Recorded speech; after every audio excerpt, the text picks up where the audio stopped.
Terima kasih Anda masih bersama kami. Bagi Anda yang baru bergabung, berikut kami sajikan kembali 3 berita utama hari ini.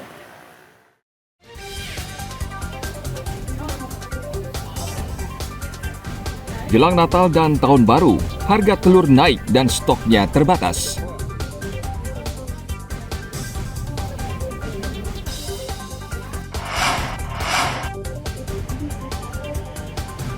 Dampak objek wisata Monkey Forest ditutup sementara usai insiden pohon tumbang yang menewaskan 2 pengunjung. Omset pedagang menurun drastis.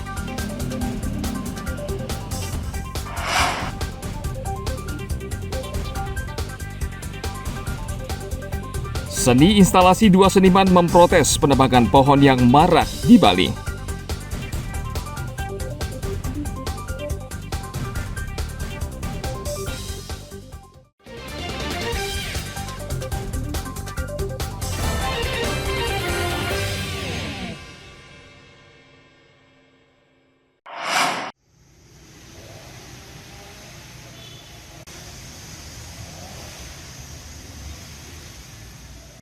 Keputusan pengelola wisata Monkey Forest Ubud menutup sementara operasional berdampak menurunnya omset penjualan pedagang di seputaran wisata favorit itu.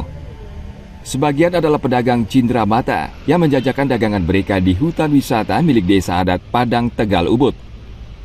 Pedagang mengeluh kunjungan turis ke Monkey Forest turun drastis, berkisar 600 sampai 800 orang per hari. Pedagang hanya menunggu wisatawan yang kebetulan lewat atau yang sekedar menyaksikan monyet dari luar kawasan. Tamu sedikit karena tujuan tamu Ubud itu sekitar 80% pasti Monkey Forest sama Ubud. Biasanya Pak sampai omset sampai berapa? Sudah menurun sebulan ini, bulan tahu berikut sudah di bawah 1 juta sekarang. Harapnya rame di bulan Desember ini, tapi kenyataannya nggak bisa kayak gitu karena Monkey Forestnya seperti ini. Sepi Pak, lumayan sepi, nambah sepi lagi.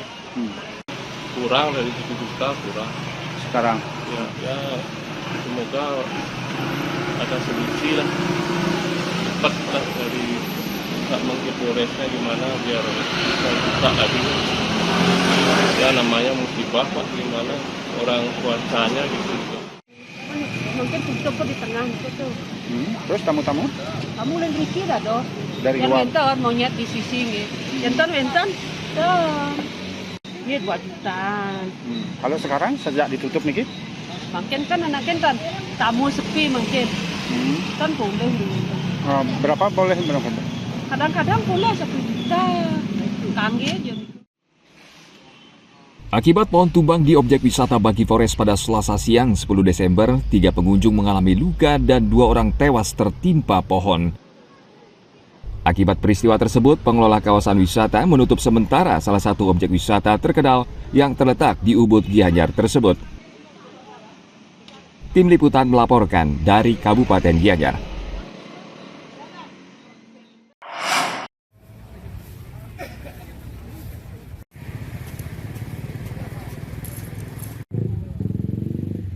Jajaran Kodim 1626 Bangli bersama masyarakat membersihkan saluran air dari sampah yang menyumbat di area pasar di Desa Yang Api, Kecamatan Tembuku, Bangli.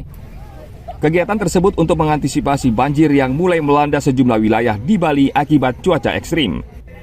Kegiatan ini merupakan salah satu program TNI Angkatan Darat, yaitu bersatu dengan alam, menjaga lingkungan agar bersih dan dalam rangka Hari Juang TNI Angkatan Darat 2024. Tidak hanya itu, dalam kegiatan juga dilakukan gerakan menanam ratusan pohon jenis mahoni di sekitar Pasar Yang Api. Pohon ini nantinya akan menjaga debit air serta kondisi tanah di Bangli agar tidak labil. Kita harapannya bahwa dengan kegiatan ini masyarakat peduli lagi dengan lingkungannya. Seperti diketahui sekarang lagi musim hujan, jadi kita juga melakukan pembersihan sampah sehingga saluran-saluran yang disumbat oleh sampah plastik, sampah lainnya, jadi kita kumpulkan sehingga aliran air itu dapat berjalan dengan baik. Kodim 1626 berharap kegiatan ini akan membangkitkan jiwa gotong royong serta meningkatkan kemanunggalan TNI rakyat di Bangli dan meningkatkan kepedulian masyarakat terhadap lingkungan sekitar. Tim Liputan melaporkan dari Kabupaten Bangli.